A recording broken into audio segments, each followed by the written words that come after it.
Hello दोस्तों, स्वागत है आपका अपने YouTube channel royal study hub में।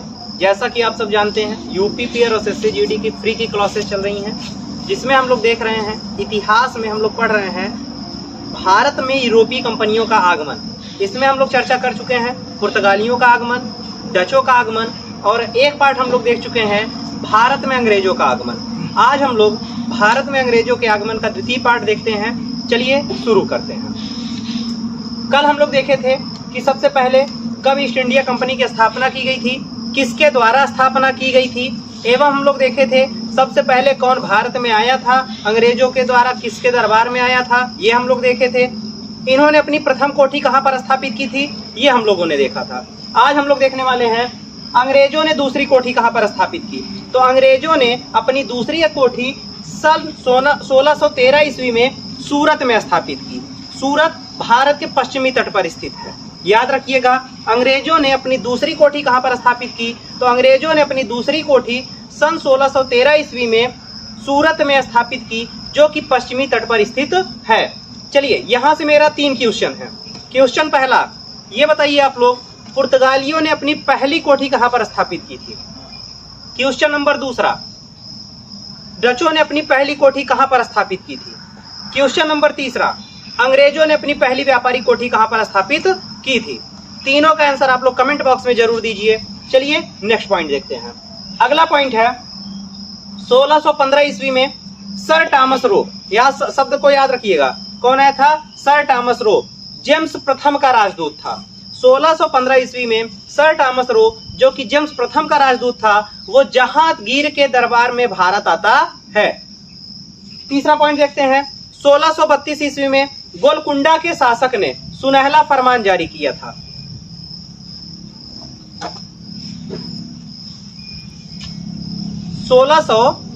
ईस्वी में गोलकुंडा के शासक ने अंग्रेजों का एक सुनहला फरमान जारी किया था।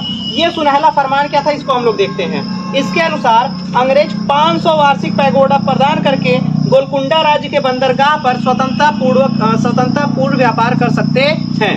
जिसमें क्या था कि गोलकुंडा का जो सुल्तान था वो ये कहता है कि जो अंग्रेज हैं ये लोग क्या कर सकते हैं, 500 पैगोडा उनका मुद्रा होता था, तो 500 पैगोडा वार्षिक, मतलब एक साल में 500 पैगोडा दे करके गोलकुंडा का जो बंदरगाह है यहाँ से स्वतंत्र व्यापार कर सकते हैं। तो याद रखिएगा, सुनहला फरमान किसके द्वारा जारी किया गया था, गोलकुंडा के शासक द्वारा जारी किया गया था। किसके लिए, अंग्रेजों के लिए। कब किया गया था, 1632 ईस्वी में जारी किया गया था। नेक्स्ट पॉइंट देखते हैं। 1661 ईस्वी में पुर्तगाल की राजकुमारी थी कैथरीन ऑफ ब्रेगेंजा।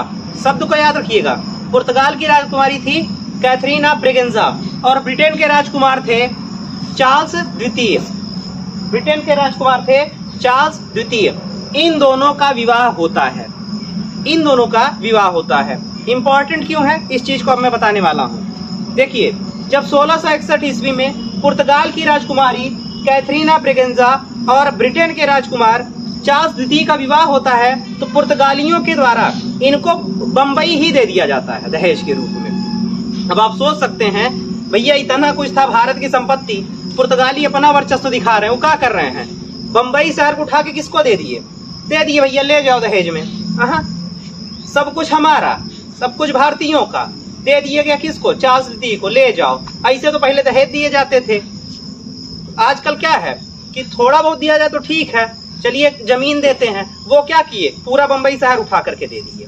जैसे किसी की शादी हो और गांव का प्रधान हो, वो क्या कहे कि चलिए हम पूरा गांव आपको दे रहे हैं दहेज में। ऐसा हो रहा था, ठीक है। अब सोच सकते हैं कि क्या क्या हुआ था। उसके बाद 1668 ईस्वी में जो चार्ल्स द्वितीय होता है, वो क्या करता है, 10 पाउंड के किराए पर, किस पर, 10 पाउंड के किराए पर किसको दे देता है, ईस्ट इंडिया कंपनी को दे देता है। किसको, बंबई शहर को। जो बंबई शहर था, चार्ल्स द्वितीय उसको किसको दे देता है, ईस्ट इंडिया कंपनी को दे देता है। कितने किराए पर, 10 पाउंड के किराए पे। 10 पाउंड दो, आप करो जो करना है, ठीक है। अपने मन का करते रहो, लूटते रहो, कोई दिक्कत नहीं है। ये हम लोगों के साथ हुआ था। आगे देखते हैं। इंपॉर्टेंट नोट्स ये बना के रखिएगा, इसको इंपॉर्टेंट कर लीजिएगा। बंबई शहर की स्थापना किसके द्वारा की गई थी, तो गेराल्ड ऑन्गियर के द्वारा बंबई शहर की स्थापना की गई थी। तो बंबई शहर की स्थापना किसके द्वारा की गई थी? गेराल्ड ऑन्गियर के द्वारा की गई थी। नेक्स्ट पॉइंट, बंगाल के शासक एक थे, उनका नाम था शाह सुजा। ठीक है, बंगाल के शासक जो थे शाह सुजा, इन्होंने क्या किया था? 1651 ईस्वी में अंग्रेजों को व्यापारिक छूट प्रदान कर दी थी। व्यापारिक छूट मतलब क्या था? आओ व्यापार करो, कोई दिक्कत नहीं, कोई करवर मत देना।